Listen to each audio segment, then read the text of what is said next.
Capítulo 18. Tengo. Não há mais vez para o grande irmão entrar em cena. Logo após a coletiva, Komatsu telefonou para Tengo e disse que tudo correra bem, sem nenhum contratempo. Deu tudo certo. Falou Komatsu eufórico, num tom de voz que não era habitual. Puxa! Eu não esperava que ela fosse se sair tão bem. Ela soube responder habilmente às perguntas de modo inteligente e causou uma ótima impressão em todos. Tengo não se surpreendeu com os comentários de Komatsu. Não que houvesse alguma razão especial para isso, mas Tengo não estava tão preocupado com a coletiva. No fundo, sabia que Fukaeri se sairia bem. No entanto, a expressão causou uma ótima impressão não combinava com a imagem que ele fazia dela. Quer dizer que ela não deixou escapar nenhum podre? É isso? Tengo achou melhor perguntar, ainda que por precaução. Isso mesmo. Encurtei o tempo da coletiva e dei um jeito de cortar as perguntas inconvenientes. Mas, para falar a verdade, não havia nenhuma pergunta especialmente difícil. Afinal, trata-se de uma garota muito bonita, de 17 anos e, convenhamos, nenhum jornalista ia querer fazer o papel de vilão, não é? Claro, pelo menos não por enquanto. É imprevisível saber o que vai acontecer daqui para frente. Neste mundo, os ventos mudam de direção a qualquer momento. Tengo imaginou Komatsu em pé no alto de um enorme precipício, com uma cara séria, lambendo o dedo e erguendo-o para verificar a direção dos ventos. De qualquer modo, tenho de admitir que tudo deu certo graças ao ótimo trabalho que você fez ao treiná-la. Sou muito grato. As notícias sobre a premiação e a coletiva devem sair nos jornais de amanhã, na edição vespertina. Com que roupa ela estava? Roupa? Era bem simples, um suéter de malha fina e uma calça jeans bem justinha. Uma blusa que ressalta os peitos? Pensando bem, acho que sim. Dava para ver direitinho o contorno de seus seios, que, aliás, pareciam fresquinhos, como se tivessem acabado de sair do forno. Comentou Komatsu. Pois então, Tengo, aquela menina será conhecida como uma escritora jovem de extraordinária genialidade e vai dar o que falar. Ela tem boa aparência e, apesar de falar de modo estranho, provou ser muito inteligente. Além do mais, tem um ar que a distingue da maioria. Eu já acompanhei a estreia de muitos escritores, mas ela é especial. Quando digo que alguém é especial, pode acreditar no que eu falo. Daqui a uma semana estará nas prateleiras a revista com Crisálida de Ar. E aposto qualquer coisa, minha mão esquerda e minha perna direita, que em menos de 3 dias a edição estará totalmente esgotada. Tengo agradeceu Komatsu por informá-lo sobre as boas novas e desligou o telefone. A notícia o deixou, de certa forma, mais tranquilo. Significava que, ao menos, haviam superado o primeiro obstáculo, a despeito de não terem a mínima ideia de quantos ainda teriam pela frente. A coletiva foi divulgada nos vespertinos do dia seguinte. Ao voltar da escola, Tengo passou num quiosque da estação e comprou 4 jornais. Ao chegar em casa, comparou as reportagens. Todas davam praticamente as mesmas informações. Não eram matérias grandes, mas o tratamento era excepcional. Em se tratando de uma premiação de novos escritores de uma revista literária que normalmente não ganhava mais que 5 linhas. Conforme Komatsu havia previsto, a mídia ficou alvoroçada com a notícia de que uma garota de 17 anos ganhara o prêmio literário. Os artigos informavam que Crisálida de Ar fora escolhido por unanimidade pelos 4 membros da comissão julgadora. Ressaltava que não houvera nenhuma contestação e que a decisão não levara mais de 15 minutos. Algo realmente surpreendente. Era considerado impossível haver unanimidade de opiniões entre os 4 membros do júri, composto por escritores atuantes e com personalidades fortes. A obra estava causando rebuliço nos meios literários. Segundo os jornais, na pequena coletiva realizada num dos salões do hotel em que ocorrera a cerimônia, a escritora respondera às perguntas dos repórteres com clareza e simpatia. Ao ser questionada: "Você pretende continuar a escrever romances?", ela havia respondido: "O romance nada mais é que uma forma de expressão do pensamento. Desta vez, por acaso, ele tomou a forma de romance. Não sei que forma ele terá da próxima vez." Era difícil acreditar que Fukaeri tivesse dito uma sentença tão comprida de uma única vez. O mais provável era que o repórter a houvesse elaborado a partir das frases entrecortadas, inserindo palavras para preencher as lacunas. Por outro lado, ela talvez pudesse ter usado uma frase longa. Em se tratando dela, não se podia afirmar nada com absoluta certeza. Quanto à pergunta sobre seu livro preferido, a resposta, obviamente, fora as narrativas de Heike. Ao responder a um dos repórteres sobre qual parte ela mais gostava, recitou o trecho de cor. A longa recitação durou cerca de 5 minutos, deixando os presentes admirados. Ao terminar, o público manteve-se em silêncio durante um bom tempo. Por sorte, essa seria a palavra mais acertada. Ninguém quis saber qual era a sua música preferida. "Quem foi que ficou mais feliz por você ter ganhado o prêmio?", foi outra das perguntas. Antes de responder, ela se manteve em silêncio por um bom tempo. Tengo podia imaginar a cena, para só então dizer: "Isso é segredo." Pelo tom das notícias, dava-se a entender que em nenhum momento ela havia mentido. Tudo o que dissera era pura verdade. Sua foto estava em todos os jornais. A Fukaeri da foto era ainda mais linda que a imagem que Tengo guardava dela. Quando conversavam pessoalmente, sua atenção se voltava ao gestual, às mudanças de expressão, às palavras que ela pronunciava, e por isso quase nunca prestava atenção em seu rosto. Mas ao vê-la na foto, estática, ele percebeu o quanto era bonita. Era uma foto pequena, tirada durante a coletiva. De fato, ela estava com o mesmo suéter de verão que usara na vez anterior, mas notava-se um tipo de luminescência em seu rosto. Talvez era a isso que Komatsu se referia ao dizer que ela tinha um ar que a distingue da maioria. Tengo dobrou os jornais e os guardou. Depois, em pé na cozinha, preparou a refeição enquanto bebia uma lata de cerveja. A obra reescrita por ele vencera com unanimidade o prêmio de revelação de uma revista literária, ganhara a repercussão pública e a perspectiva de se tornar um best-seller. Ao pensar assim, sentiu algo estranho, um misto de alegria sincera com insegurança e desassossego. Tudo caminhava dentro do previsto.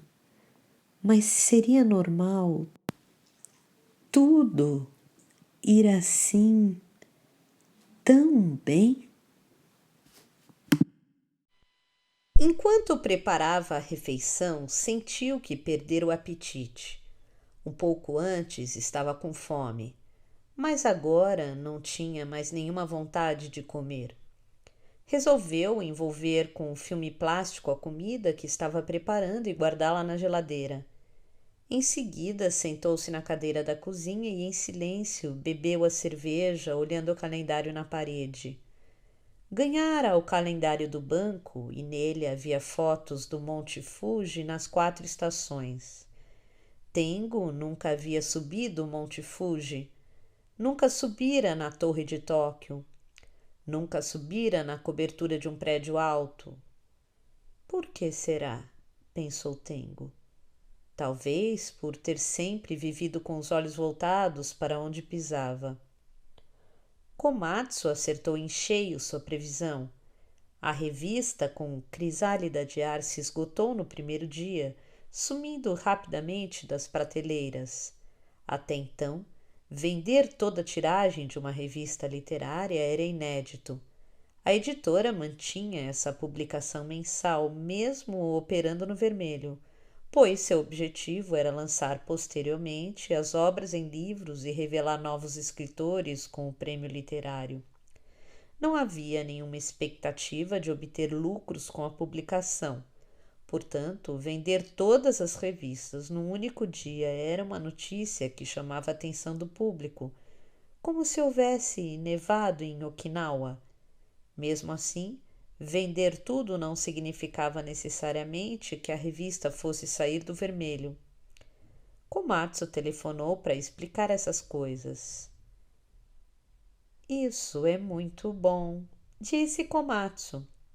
Se as revistas esgotaram, as pessoas vão se interessar ainda mais pela obra e curiosidade de lê-la será maior.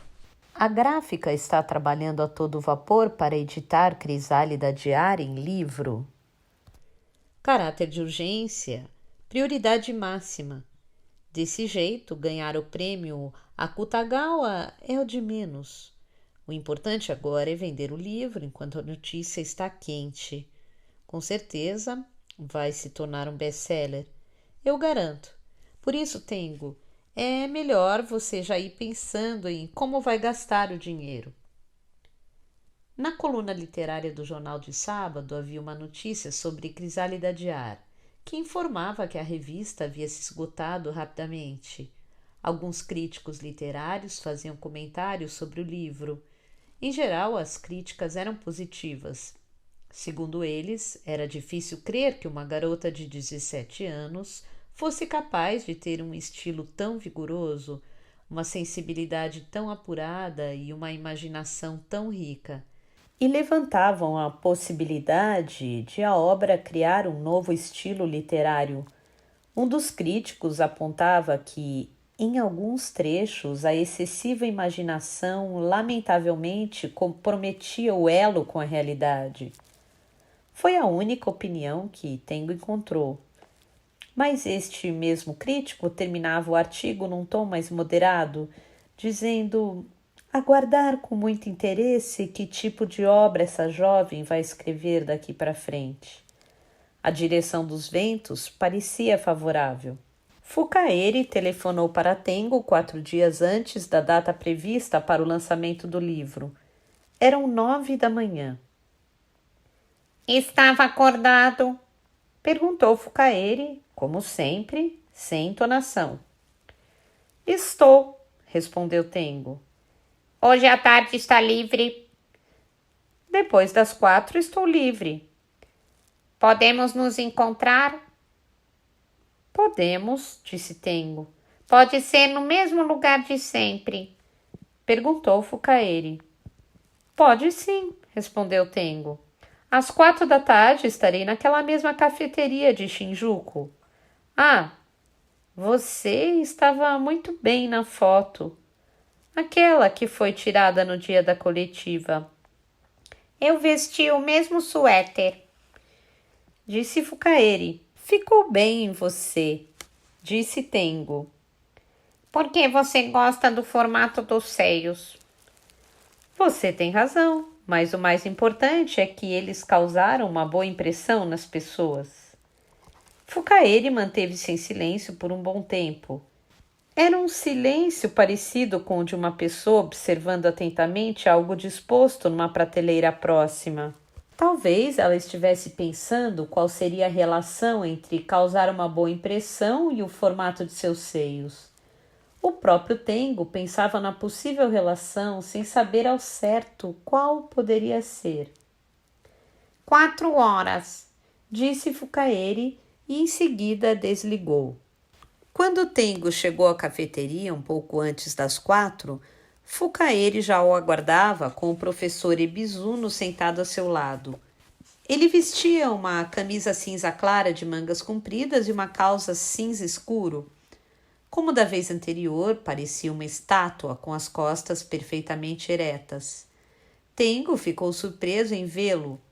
Komatsu lhe dissera que era muito raro o professor descer a montanha. Tengo sentou-se em frente aos dois e pediu um café. Apesar da proximidade da estação das chuvas, o dia estava quente como em pleno verão.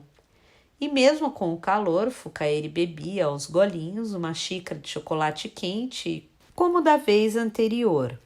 O professor Ebizuno pedira um café gelado no qual nem havia tocado. O gelo derretera, formando uma camada de água na superfície do líquido. Obrigado por ter vindo, disse o professor Ebizuno. Assim que o café foi servido, Tengo tomou um gole. Parece que as coisas estão se encaminhando bem, disse o professor de modo pausado, como a testar o tom de sua própria voz. Antes de mais nada, gostaria de agradecer sua grande, ou melhor, sua enorme contribuição. Agradeço suas palavras, mas como o senhor já sabe, neste caso em particular, sou uma pessoa que oficialmente não existe, disse Tengo. E uma pessoa inexistente não tem como contribuir. O professor Ebizuno esfregou as mãos sobre a mesa para ganhar tempo. Não seja tão modesto. Você pode não existir publicamente, mas na prática sua existência é verdadeiramente real. Se você não existisse, nada disso teria acontecido. Foi graças a você que Crisálida de Ar se transformou nessa obra excepcional. Você conseguiu agregar maior profundidade e riqueza ao conteúdo, muito mais do que eu podia imaginar. Realmente, Komatsu tem olho clínico. Fukaeri bebia em silêncio chocolate quente, como um gatinho a lamber uma tigela de leite. Ela vestia uma blusa branca de meia manga, bem simples, e uma saia azul marinho curta. Como sempre, não usava nenhum ornamento. Quando se curvava para beber o chocolate, o rosto se escondia por trás dos longos cabelos lisos. Eu queria muito lhe dizer isso pessoalmente. Por isso, peço desculpas pelo incômodo de fazê-lo vir até aqui. disse o professor Ebizuno. Não precisava se incomodar. Reescrever a Crisálida de Ar foi muito significativo para mim. Ainda insisto em expressar minha gratidão. Não precisa me agradecer, disse Tengo, mas, se o senhor me permitir, gostaria de fazer algumas perguntas pessoais sobre Fukaeri. É claro que sim, se eu puder responder. O senhor é o tutor oficial dela? O professor Ebizuno discordou, balançando a cabeça. Não sou exatamente o tutor, mas gostaria de sê-lo. Como conversamos outro dia, há tempos que eu não tenho nenhuma notícia dos pais dela. Legalmente, não tenho nenhum direito sobre ela. Apenas acolhia Eri quando apareceu lá em casa 7 anos atrás e desde então venho cuidando dela. Se é assim, o normal não seria o senhor fazer o máximo para não expô-la? Se ela se expuser e se tornar o foco das atenções, isso lhe trará problemas, ainda mais sendo menor de idade. Quando você se refere a problemas, você quer dizer que a situação pode se complicar se os pais dela, por exemplo, resolverem me denunciar ou requererem a guarda da filha? Ou ainda que podem forçá-la a voltar para o lugar de onde fugiu? Isso mesmo, esse é um ponto que não consigo entender. Sua pergunta é pertinente. No entanto, há circunstâncias do lado de lá que também os impedem de agir publicamente. Quanto mais a ele for o centro das atenções, maior será a exposição deles caso venham a fazer algo contra ela. Isto certamente é algo que não desejam. Eles, disse Tengo, o senhor está se referindo a Sakigake? É isso? Eles, disse Tengo. O senhor está se referindo a Sakigake? É isso? Isso mesmo, respondeu o professor. Estou falando do grupo religioso Sakigake. O fato de eu ter cuidado de Eri durante esses 7 anos foi, em parte, muito positivo. A própria Eri manifestou seu desejo de continuar morando lá em casa. Além do mais, não sei o que houve com os pais dela, Mas o fato é que simplesmente a abandonaram durante todo esse tempo. Não posso entregá-la sem nenhuma resistência, dizendo: concordo com vocês. Tengo organizou mentalmente as informações e indagou: conforme o previsto, Crisálida de Ar será um best-seller e ele vai se tornar o centro das atenções.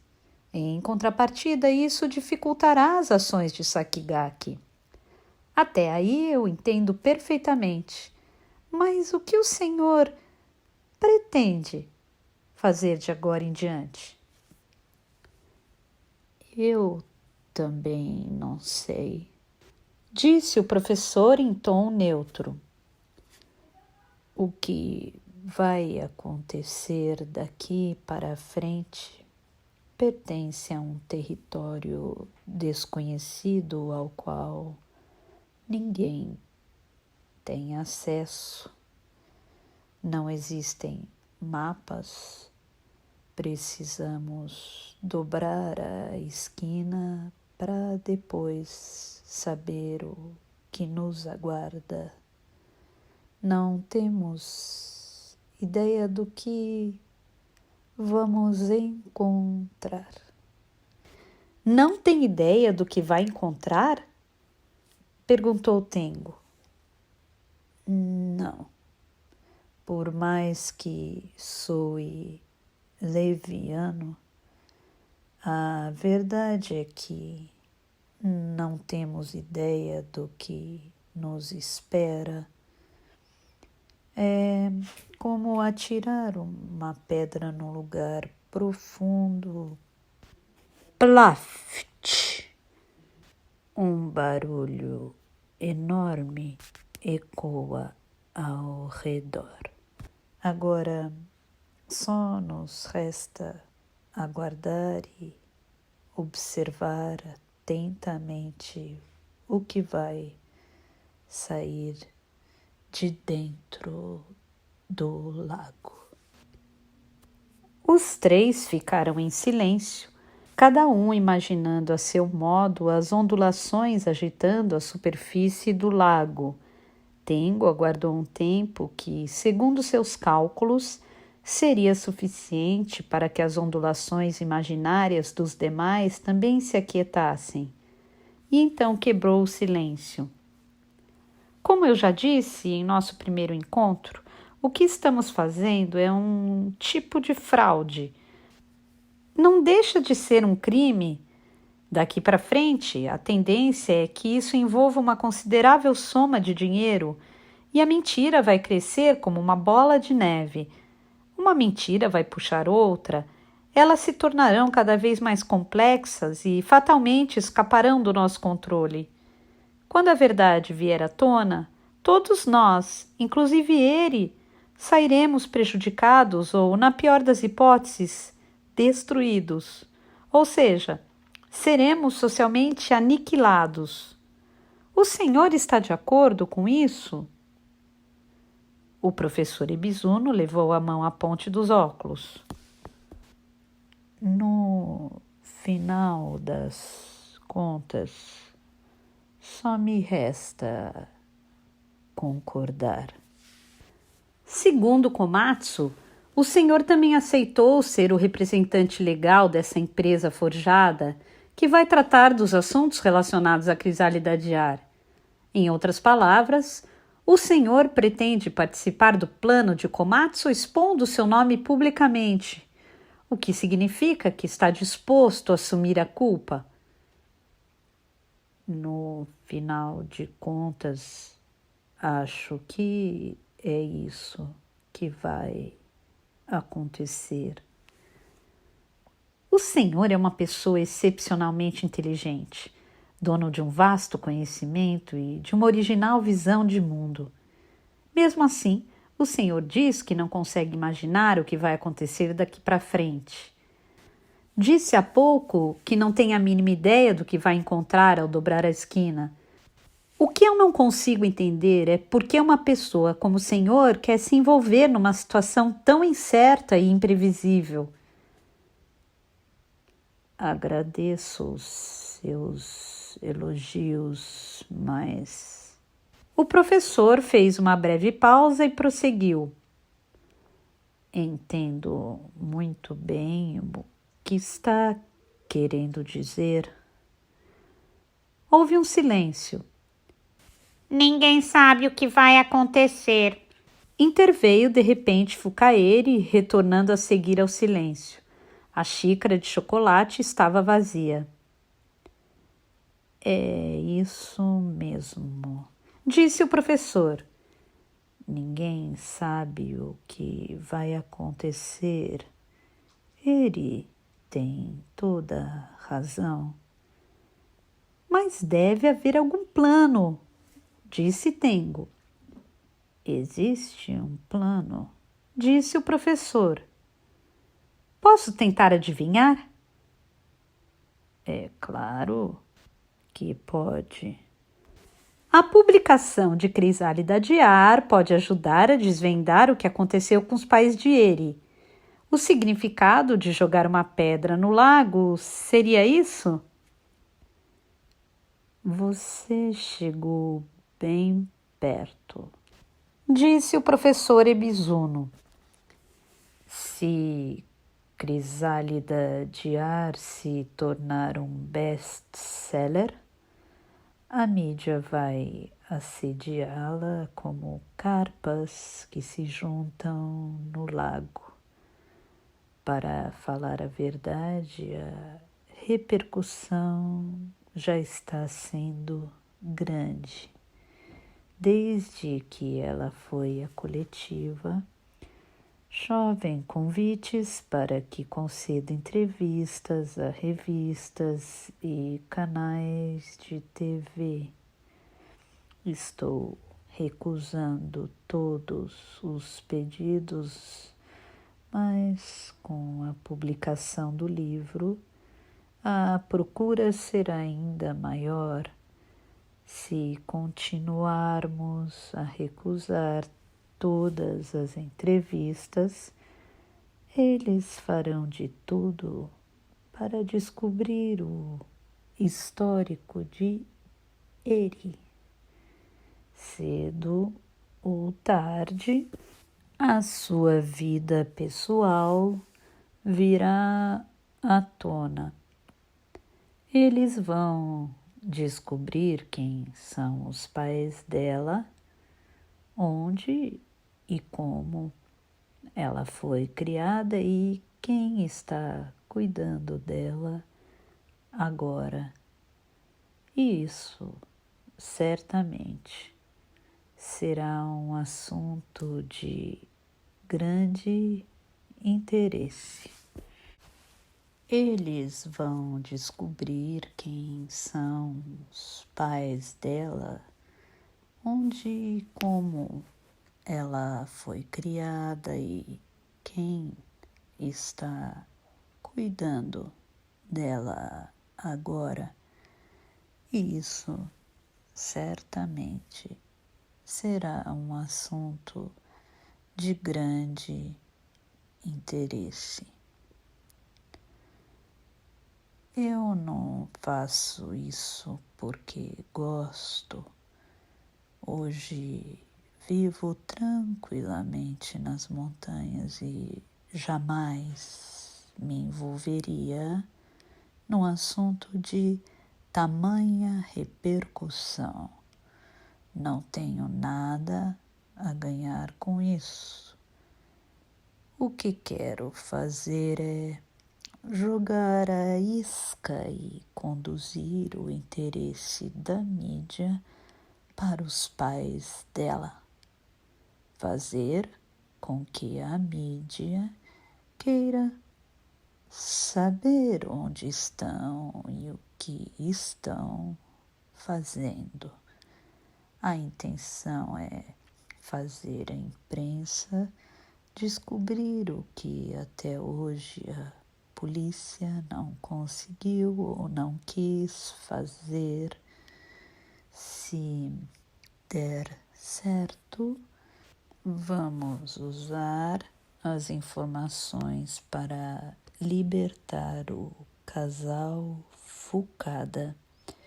Seja como for, tanto para mim quanto para ele, essas pessoas são muito importantes. Não posso simplesmente abandoná-las sem tentar descobrir o que aconteceu. Mas se o casal Fukada realmente estiver lá, por que estariam sob custódia durante estes 7 anos? É muito tempo, não acha? Eu também não sei. Apenas posso levantar hipóteses, disse o professor. Como já disse outro dia, Sakigake era originalmente uma comuna agrícola de inspiração revolucionária que, num determinado momento, resolveu cortar relações com o grupo extremista Akebono e, após uma mudança drástica em suas diretrizes, tornou-se um grupo religioso. Devido ao incidente ocorrido em Akebono, a polícia realizou uma investigação em Sakigake, mas constatou que o grupo não tinha nenhuma relação com o ocorrido. Desde então, Sakigake foi reforçando gradativamente seu posicionamento religioso. Não, o certo seria dizer que isso se deu de forma abrupta. O fato é que a sociedade não tem como saber que tipo de atividades eles desenvolvem lá dentro. Você também não sabe, não é? Realmente não sei de nada, disse Tengo. Não vejo televisão e quase não leio os jornais. Acho que não posso ser considerado um parâmetro da sociedade. Não se trata de estar desinformado. Eles agem sorrateiramente para que a sociedade não saiba o que estão fazendo. As novas religiões procuram chamar atenção para ganhar fiéis, mas Sakigake não segue essa linha.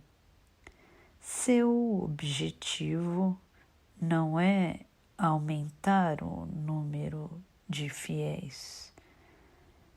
Normalmente, as religiões querem conquistar o maior número de seguidores para manter sua receita. Mas Sakigake não parece ter esse tipo de preocupação. Mais do que dinheiro, o que eles realmente querem é reunir recursos humanos, seguidores, jovens, saudáveis, capacitados nas mais diversas áreas de especialização e com alto grau de comprometimento com os objetivos do grupo. Por isso, jamais aliciam as pessoas. Eles não aceitam qualquer um. As pessoas que os procuram são submetidas a uma entrevista e passam por um exame de seleção. Às vezes, eles é que buscam pessoas com alguma capacitação específica que lhes seja útil. Foi assim que se criou um grupo religioso com pessoas altamente motivadas, qualificadas e de forte apelo militante. Publicamente dedicam-se à agricultura e seguem uma rigorosa prática ascética. Afinal, que tipo de doutrina religiosa eles seguem? Não adotam nenhum livro sagrado. Mesmo que tenham algum, deve ser bem eclético. Em linhas gerais, devem seguir um tipo de budismo esotérico e, mais do que se preocupar com detalhes doutrinários, os objetivos centrais de suas vidas são o trabalho e a prática ascética muitíssimo rigorosa. Tudo é levado muito a sério. Jovens em busca de uma vida espiritual mais plena surgem de todas as partes do país ao serem informados da existência desse grupo. A união entre eles é bem forte e, para os de fora, adotam uma postura de total sigilo. Existe algum líder entre eles? Publicamente, não. O grupo preza a coletividade, rejeita o culto à individualidade. No entanto, não se sabe o que se passa lá dentro. Eu também estou colhendo informações, mas pouca coisa escapa além daqueles muros. Só se pode afirmar que Sakigake continua crescendo e que seu capital é grande. O grupo adquiriu novas propriedades e vem aumentando cada vez mais em área e infraestrutura. Os muros que a cercam também foram ainda mais reforçados. E o nome de Fukada, antigo líder de Sakigake, de uma hora para outra deixou de ser publicamente mencionado. Isso mesmo. É tudo muito estranho, muito difícil de entender, disse o professor Ibizuno, olhando rapidamente para Fukaeri e em seguida voltando os olhos para Tengo. Sakigake esconde um grande segredo. Com certeza, ocorreu uma profunda ruptura interna, algo que não temos como saber. Mas o fato é que essa ruptura provocou uma mudança radical de uma comuna agrícola para a formação de um grupo religioso, e foi também a partir daí que deixaram de ser um grupo pacífico, aberto à sociedade, para se tornarem extremistas e cheios de segredos. Eu imagino que ocorreu uma espécie de golpe de Estado e que Fukada acabou se envolvendo nisso. Como eu disse outro dia, Foucault não compactuava com a religião. Ele era um radical partidário do materialismo. Jamais ficaria de braços cruzados vendo a comuna que ele criou se transformar num grupo religioso. Faria de tudo para impedi-los e, na guerra pelo poder, é possível que tenha perdido a hegemonia. Tengo refletiu um momento. Entendo o que está tentando dizer, mas suponhamos que isso realmente tenha acontecido. Nesse caso, não seria mais fácil para o grupo descartá-lo? Como quando se separaram pacificamente de Akebono? Não vejo por que teriam o trabalho de mantê-lo confinado. Você tem razão. O normal seria evitar esse trabalho. Mas será que Foucault não sabia de algum segredo de Sakigake? Você tem razão. O normal seria evitar esse trabalho.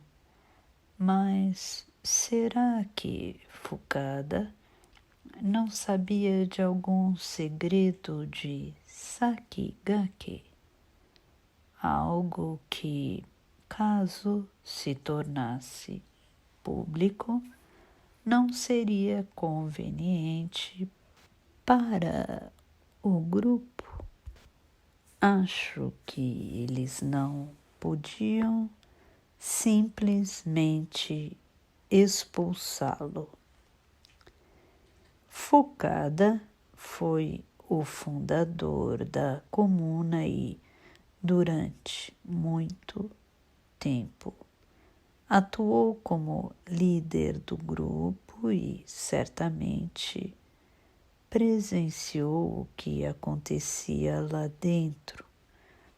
Acho que era considerado alguém que sabia demais. Foucault era uma pessoa publicamente muito conhecida. Naquela época, seu nome era uma referência e, mesmo hoje, em determinados locais, ainda possui um apelo carismático muito forte. Se Foucault deixasse o grupo, seus pronunciamentos e ações receberiam muita atenção. Diante disso, Sakigake não permitiria a saída do casal, mesmo que eles assim o quisessem. Então sua intenção era promover no mundo literário a estreia triunfal da filha do casal, Eri, e chamar a atenção do público quando Crisálida de Ar se tornar um best-seller, e assim provocar uma sacudida nesse impasse. 7 anos é muito tempo. Tudo o que fiz durante esse tempo todo foi em vão. Se não aproveitarmos esta oportunidade, creio que jamais teremos uma segunda chance de desvendar o mistério. Eri é uma isca para atrair o grande tigre da floresta? Ninguém sabe o que vai sair dessa floresta. Pode não ser necessariamente um tigre. Mas, de acordo com o rumo dos acontecimentos, o Senhor não descarta a ideia de que esteja acontecendo algo muito grave. Essa possibilidade existe, disse o professor sentencioso. Você deve saber que dentro de um grupo fechado e homogêneo, tudo pode acontecer. Houve um silêncio pesaroso quebrado por Fukaeri. É por causa do povo pequenino. Disse em voz baixa. Tengo olhou para Fukaeri sentada ao lado do professor. Como sempre, o seu rosto carecia de algo que se pudesse chamar de expressão. Você está querendo dizer que Sakigake mudou assim que o povo pequenino apareceu? Perguntou Tengo. Fukaeri não respondeu. Apenas mexia com os dedos o botão da gola de sua blusa. O professor Ebizuno tomou a palavra para preencher o silêncio deixado por Fukaeri. Não sei o que significa esse povo pequenino. Ela não consegue expressar em palavras, ou talvez não queira, mas, seja como for, uma coisa parece certa. Esse tal povo pequenino teve um papel importante para transformar a comuna agrícola Sakigake em um grupo religioso. Ou algo que seja digno de um povo pequenino, disse Tengo. Isso mesmo, disse o professor. Não sei se são homens pequeninos ou algo que seja digno de homens pequeninos. De qualquer modo, creio que o fato de Eri trazer à tona esse povo pequenino na crisálida de ar significa que ela quer contar alguma coisa muito importante. O professor ficou um bom tempo olhando para suas próprias mãos, até que finalmente ergueu os olhos e disse: Em 1984, como você já deve saber, George Orwell criou a figura do Grande Irmão. O livro é uma alegoria do stalinismo, mas, desde então, o termo Grande Irmão tornou-se uma espécie de ícone social. Temos de convir que esse é um mérito de Orwell. Mas, em nossa realidade do ano de 1984, o Grande Irmão é famoso demais. Uma existência óbvia demais. Se ele aparecesse aqui, nós imediatamente apontaríamos o dedo e diríamos: cuidado, aquele é o Grande Irmão. Em outras palavras, neste mundo em que vivemos, não há mais vez para o Grande Irmão entrar em cena. Em compensação, eis que surge esse tal povo pequenino. Você não acha interessante o contraste entre as denominações?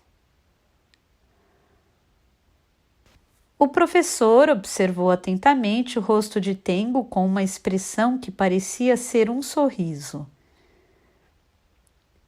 O povo pequenino é invisível. Não temos como saber se são bons ou ruins, se existem ou não. No entanto, sabemos que estão incessantemente cavando e destruindo o chão em que pisamos. O professor fez uma pequena pausa.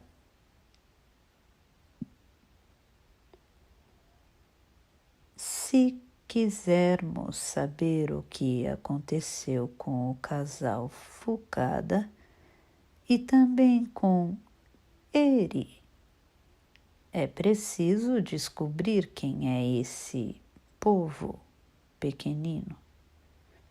Quer dizer que o Senhor está tentando atrair o povo pequenino? Perguntou Tengo. Será realmente possível atrair algo que nem sequer sabemos se existe? Disse o professor. Aquela simulação de sorriso ainda se mantinha no canto de seus lábios. Talvez a expressão grande tigre que você acabou de usar seja bem mais convincente.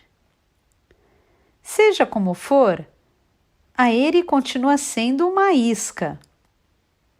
Não acho que a palavra isca seja a mais apropriada.